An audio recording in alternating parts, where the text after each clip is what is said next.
विधायक मयूख मेहर ने बीजेपी व मोदी पर लगाए सनसनीखेज आरोप। कहा नेहरू ने बनाया राम मंदिर। जानिए पीएम मोदी को किस बात की दी चुनौती। हमारे पिता तुल्य हमारे राष्ट्रीय अध्यक्ष मल्लिकार्जुन खड़गे जी के हल्द्वानी आगमन पर उससे व्यथित होकर और वहां की जनता का जो जज्बा था, जो जोश था, उनके प्रति देखकर जो भाजपा ने शुद्धिकरण का आयोजन 9 अगस्त को किया था, उसकी मैं इस मंच से घोर निंदा करता हूं और भर्त्सना करता हूं, क्योंकि उनका यह प्रयास इस देश की सौहार्द को बिगाड़ने का था, इस देश के समाज की समरसता को बिगाड़ने का था और एक विघटन की आग में हमारे समाज को झोंकने का था। निसंदेह आपके प्रयासों से निष्फल होगा और हुआ है। पर मैं एक प्रश्न आपसे पूछना चाहता हूं कि उस घटना के पीछे क्या क्रोनोलॉजी भाजपा की थी, क्या सोच उनके उसके पीछे थी, क्या मकसद उसका उनके पीछे था कि उन्होंने उस घटना को वहां पर अंजाम देकर सारे समाज का ध्यान भ्रमित कर दिया, डाइवर्ट कर दिया और हमको उस घटना के प्रति निंदा करना, आंदोलन करना, धरना प्रदर्शन करने के लिए प्रेरित किया है। वो एक बहुत बड़ी सोची समझी चाल थी, वो हमारे समाज को भ्रमित करने की चाल थी। आज भाजपा अपने उन कुकृत्यों को छिपाने के लिए इस तरह की घटनाएं कर रही हैं।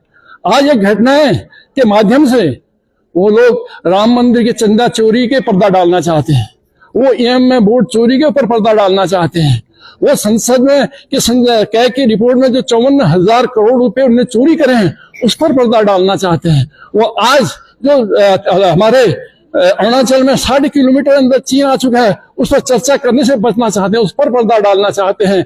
आज जो इन लोगों ने इस देश की सौहार्द को बिगाड़ा है, आज जिस तरीके से इस देश को लूटता खसोड़ा जा रहा है, उसका पर्दा डालना चाहते हैं। इसके पीछे क्रोनोलॉजी थी। अब जरूरत यह है कि हम इस मुद्दे पर ज्यादा गंभीरता से लें, पर उन मुद्दों को गंभीरता से लें जिनमें हमारे समाज का भविष्य टिका हुआ है, हमारे बच्चों का भविष्य टिका हुआ है और इस भारतवर्ष के प्रगति का और विकास का भविष्य टिका हुआ है। उन मुद्दों को गंभीरता से लें। हमें आवश्यकता है कि इनके हर छल कपट प्रपंच का पर्दाफाश करना है। आज इन्होंने राम मंदिर में चंदा चोरी की, ये बड़े गर्व से कहते थे कि रामलाल जो हमको लाया है वो राम मंदिर बनाएगा, और आज उन्होंने उसी राम मंदिर में चोरी की है। यह चोरी प्रथम चोरी नहीं है इनकी। उस राम मंदिर को तो जवाहरलाल नेहरू जी ने बनाया था और उस समय उन्होंने कौशल्या माता और बचपन के राम जो रामलला कहलाते हैं उनकी मूर्ति वहां पर स्थापित की थी। उस मूर्ति को इन माई के लालों ने चोरी कर दी। वहां पर सैकड़ों धन कुबेरों ने वहां पे अपनी सलाखें चढ़ाई थी, उन सलाखों को इनने चोरी कर दिया और यही चोरी नहीं की और आज अपने मंदिर को बनाए मंदिर के चंदे को अपने आप ही लूट लिया है। इस सब पर पर्दा डालने के लिए सब हरकतें की जा रही है। बड़ी मेहनत से बड़े सपने दे के 10 या 15 साल की खून पसीने कमाई करके आप या तो मोटरसाइकिल जोड़ते हैं या कार जोड़ते हैं, और उसमें 10 दिन में जब गडकरी का E20 पेट्रोल पड़ता है तो आपका सपना धराशायी हो जाता है और आपकी गाड़ी या तो जंग खाने लगती है या गैराज में सड़ने को चली जाती है। वो इस चीज पर पर्दा डालना चाहते हैं तो इस तरह की घटनाएं कर रहे हैं। आज हमारे बच्चों को जो इस देश के सर्वोच्च न्याय के व्यक्तित्व हैं, जो न्यायाधीश हैं, वो कॉकरोच कहते हैं। वो कॉकरोच कहा, चलो उसका हमारे बच्चों ने मुंहतोड़ जवाब दिया। आज लाल किले के प्राचीर से हमारा प्रधानमंत्री उसे दिमागी नक्सल कहता है। कहाँ की बात है? ये प्रजातंत्र है। एक बच्चा अगर अपने बात को कहना चाहता है, अपने अधिकार को मांगना चाहता है, अपने हक के लिए लड़ना चाहता है तो उसे दिमागी नक्सल कहा जाता है और उसके दिमाग पर उंगलियां उठाई जाती हैं। अरे दिमागी तो हमारे पास है, जिसके बूते पर हम जी रहे हैं, जिसके बूते पर हम खा रहे हैं और अपने समाज में एक अच्छा स्थान पा रहे हैं, उसे दिमागी नक्सल कहकर उसकी भर्त्सना करा जाता है। यही नहीं, हमारे जो शहरी लोग हैं जो अपने विचार रखते हैं, जो बुद्धिजीवी लोग हैं, जो समाज की सेवा करने के बाद सेवानिवृत्त हैं, जैसे हमारे मुरारी जी हैं, आप लोग सभी हैं, आपको अर्बन नक्सल कहा जाता है। अरे भैया, अर्बन नक्सल क्या है? हम अपने अधिकार को, अपनी मांग को, अपने विचारों को धरातल पर रखते हैं तो हम अर्बन नक्सल हो गए। ये अर्बन नक्सल कहां से आई है?